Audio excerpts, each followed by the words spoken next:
ನೀನು ಹಿಂಗೆ ಸುಮ್ಮನಿದ್ರೆ ಅದನ್ನೇ ತಗೊಂಡು ನಮ್ಮ ತಲೆ ಮೇಲೆ ಹೊಡ್ಕೋಬೇಕಾಗತ್ತೆ.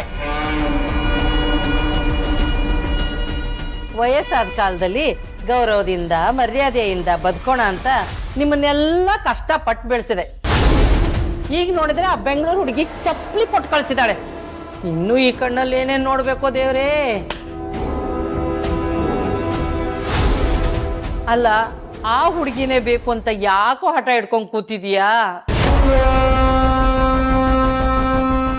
ಇನ್ನು ಏನೇನ್ ಕಾದಿದೆಯೋ.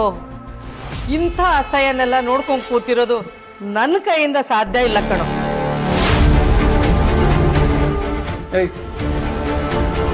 ಬಾ ಕೂತ್ಕೋ. ಬೇಡಣ, ನಾನು ಹೋಗ್ತೀನಿ. ಅಣ್ಣ ಶೂ ತಗೊಳ್ಳೋ. ಬಿಡಮ್ಮ, ತಗೊಂತ ನಾನು ಬಿಡು.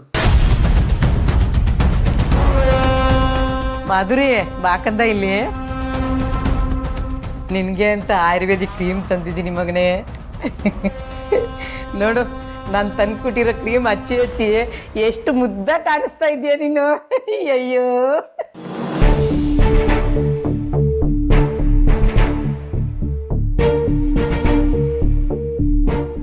ಶಕ್ತಿ,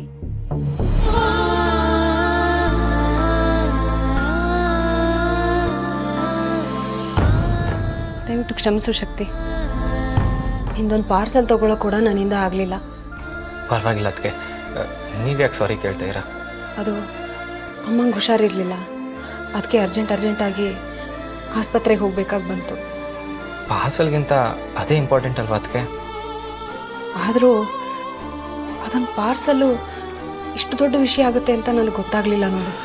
ಪರವಾಗಿಲ್ಲ ಅದಕ್ಕೆ, ನಡೆದಿದ್ದು ಬಿಡಿ. ಆದರೂ ನನ್ನಿಂದಾಗಿ ನಿನ್ಗೆ ಅವಮಾನ ಆಗೋ ಹಾಗಾಯಿತು. ಅದಕ್ಕೆ ಒಂದು ಪಾರ್ಸಲ್ ವಿಷಯಕ್ಕೆ ಇಷ್ಟೆಲ್ಲ ಬೇಜಾರು ಮಾಡ್ಕೊಂಬಿಡಿ. ಅಮ್ಮನಿಗಿಂತ ಜಾಸ್ತಿ ಹೆಚ್ಚಾಗಿ ನೀವು ನಮ್ಮನ್ನ ಸಾಕಿ ಬೆಳೆಸಿದ್ದೀರಾ. ನೀವು ನಮ್ಗೆ ಅಷ್ಟೊಂದೆಲ್ಲ ಮಾಡಿದ ಮೇಲೆ ಅದ್ರ ಮುಂದೆ ತುಂಬ ಚಿಕ್ಕದು ಅದಕ್ಕೆ ಬಿಡಿ. ಅದೆಲ್ಲ ಆಗಿರಲಿ, ಅಮ್ಮ ಹೇಗಿದ್ದಾರೆ? ಪರವಾಗಿಲ್ಲ, ಚೆನ್ನಾಗಿದೆ. ಹಬ್ಬ, ಅತ್ತೆ ಹುಷಾರಾದ್ರೆ ಸಾಕು.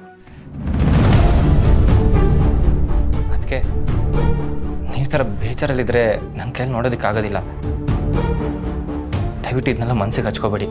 ನೀವು ಆರಾಮಾಗಿರಿ. ಸರಿ ಶಕ್ತಿ.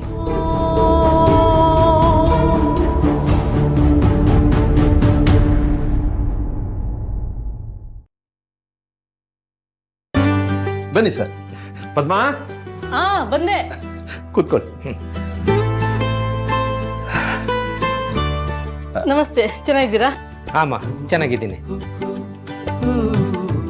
ಇವಳು ನನ್ನ ತಂಗಿ ಸುಮತಿ. ನಮಸ್ತೆ. ನಮಸ್ತೆ ಅಮ್ಮ. ಸುಮತಿ, ಕೂತ್ಕೊಮ್ಮ. ಸುಮತಿ, ನಾನು ಹೇಳ್ತಿದ್ನಲ್ಲ, ನನ್ನ ಕೊಲೀಗ್ ಸ್ವಾಮಿ ಸರ್. ನಿಮ್ಮ ಬಗ್ಗೆ ಇವ್ರ ಬಾಯಲ್ಲಿ ತುಂಬ ಕೇಳಿದ್ದೀನಮ್ಮ. ಸ್ವಲ್ಪ ದಿನದ ಹಿಂದಷ್ಟೇ ನಮ್ಮ ಆಫೀಸ್ ಸೇರಿದ್ದಾರೆ. ಬಹಳ ಬೇಗ ಕ್ಲೋಸ್ ಆಗಿಬಿಟ್ರು. ಆಮೇಲೆ ಇನ್ನೊಂದು ವಿಷಯ ಗೊತ್ತಾ, ಇವರು ನಮ್ಮ ಪದ್ಮ ದೂರದ ರಿಲೇಷನ್. ಆಮೇಲೆ ಇವರು ತುಂಬಾ ಚೆನ್ನಾಗಿ ಜಾತಕ ನೋಡ್ತಾರೆ, ಆದ್ರೆ ಯಾರ ಹತ್ರನೂ ₹1 ತಗೊಳ್ಳಲ್ಲ. ನಮ್ಮ ಶ್ರೀರಾಮು ಯಶ ಜಾತಕ ತೋರಿಸ್ಬೇಕು ಅಂತ ಪದ್ಮ ಹೇಳ್ತಾನೆ ಇದ್ಲು, ಅದಕ್ಕೆ ಕರ್ಕೊಂಬಂದೆ. ಪದ್ಮ, ಸ್ವಲ್ಪ ಕಾಫಿ ತಗೊಂಡ್ಬರ್ತೀಯಾ? ಅಯ್ಯೋ, ಮರ್ತೇ ಹೋಯ್ತು, ಈಗಲೇ ತರ್ತೀನಿ. ಹಾಗೆ ಮಕ್ಕಳ ಜಾತಕನೂ ತಂದ್ಬಿಡಿ ಅಮ್ಮ. ಸರಿ.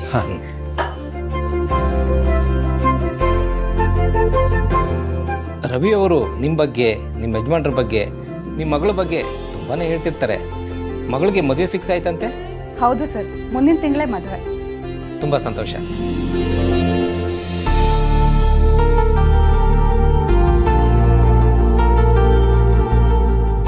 ನನ್ನ ಮಗಂಗೆ ಒಳ್ಳೆ ಕೆಲಸ, ನನ್ನ ಮಗಳಿಗೆ ಒಳ್ಳೆ ಕಡೆ ಸಂಬಂಧ ಕೊಡು ಬಂದರೆ ಸಾಕು, ನನ್ನ ಚಿಂತೆ ಎಲ್ಲ ದೂರ ಆಗ್ಬಿಡುತ್ತೆ. ಚಿಂತೆ ಮಾಡಿ ಏನಮ್ಮ ಪ್ರಯೋಜನ? ಏನಾಗಬೇಕು ಅಂತ ಇರುತ್ತೋ ಅದು ಹಾಗೇ ಆಗುತ್ತೆ. ಜಾತಕ ಒಂದ್ಸಲ ನೋಡೋಣ, ಏನು ಅಂತ ಗೊತ್ತಾಗುತ್ತೆ.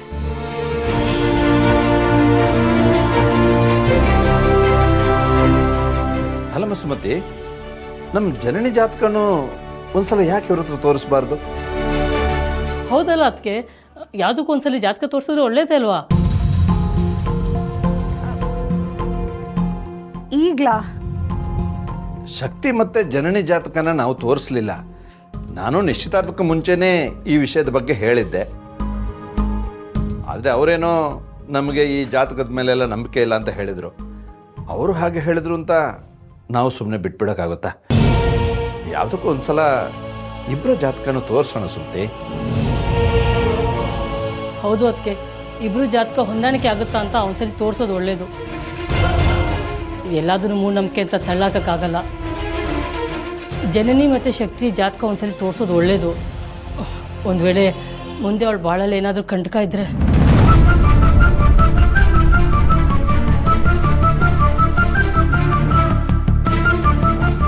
ಇವಾಗ ಹೇಗಾಗುತ್ತೆ? ಆಗಲೇ ಎಲ್ಲ ಡಿಸೈಡ್ ಆಗೋಗಿದೆಯಲ್ಲ. ಈಗ ನೋಡಿ ಏನಾದರೂ ತೊಂದರೆ ಇದೆ ಅಂತ ಆಗ್ಬಿಟ್ರೆ? ಮದುವೆ ಆಗೋದ್ರೊಳಗಡೆ ಗೊತ್ತಾದರೆ ಒಳ್ಳೇದೇ ಅಲ್ವಾ ಅದಕ್ಕೆ? ಮದುವೆ ಆದಮೇಲೆ ಏನೂ ಮಾಡೋಕ್ಕಾಗಲ್ಲ. ಆದರೆ ಈಗಲೇ ಆದರೆ ಏನಾದರೂ ಪರಿಹಾರ ಮಾಡ್ಬೋದಲ್ವಾ?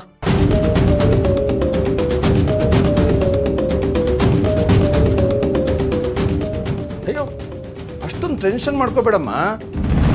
ಏನು ಕೆಟ್ಟದಾಗುತ್ತೆ ಅಂತಲ್ಲ, ಸುಮ್ಮನೆ ನಮ್ಮ ಸಮಾಧಾನಕ್ಕಷ್ಟೇ. ಅಲ್ಲ, ಒಂದು ವೇಳೆ ಸಣ್ಣ ಪುಟ್ಟ ದೋಷ ಏನಾದರೂ ಇದ್ದರೆ ಅದಕ್ಕೆ ಪರಿಹಾರ ಮಾಡಿಸ್ಬೋದಲ್ವಾ? ಒಟ್ಟಿನಲ್ಲಿ ಜನನಿ ಭವಿಷ್ಯ ಚೆನ್ನಾಗಿರ್ಬೇಕು ಅಂತ ಅಷ್ಟೇ. ಅದೇನೋ ಸರಿನೇ ಅಣ್ಣ. ಆದರೆ ವಿಷಯ ಅವರಿಗೇನಾದರೂ ಗೊತ್ತಾದರೆ? ಓ, ಭಾವನ್ಗ? ಅಲ್ಲ, ಅವ್ರಿಗೆ ಗೊತ್ತಾದರೆ ತಾನೇ ರೇಗೋದು. ಅವ್ರಿಗೆ ಹೇಳೋದೇ ಬೇಡ.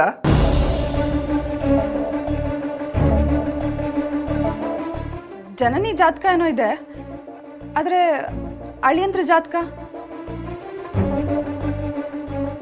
ಅವ್ರ ಮನೆಯವ್ರನ್ನ ಕೇಳೋದು ಸರಿ ಹೋಗುತ್ತಾ? ಅಯ್ಯೋ, ಮನೆಯವರಿಗೆಲ್ಲ ಕೇಳೋದು ಬೇಡ. ಜನನಿಗೆ ಡೈರೆಕ್ಟ್ ಅಳಿಯಂದ್ರಿಗೆ ಕೇಳೋಕೆ ಹೇಳೋ. ಕೇಳಿದ್ರೆ ಕೊಡ್ತಾರಲ್ವಾ?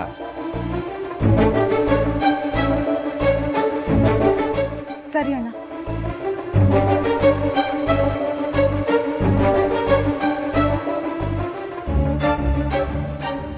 ಜನನಿ? ಹಾ ಅಮ್ಮ, ಹೇಳಿ.